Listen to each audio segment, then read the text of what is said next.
Yeah, absolutely. The first point with the cobalt is that it's kerylite. It's effectively a pure copper cobalt sulfide. We're not dealing with cobalt that's locked up with iron sulfides. We're not talking about roasters, complex pyrometallurgy. Two-stage flotation. The flotation recoveries from the open pits are a bit ordinary. They're in the high 60s. The underground is much better at about 77, 78 at the moment.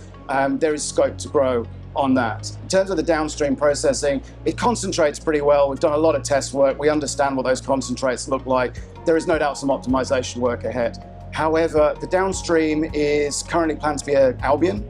That's a Glencore technology. You grind the concentrate to bug dust. It goes into a tank. Obviously, oxygen gets flowing through that. The cobalt is recovered at plus 95% from tests for both Albion and POTS. We have a couple of other what I call sort of harebrained schemes, things that may work, that may reduce the capex materially, but it's a couple of $100 million to get downstream processing. That should be relatively simple.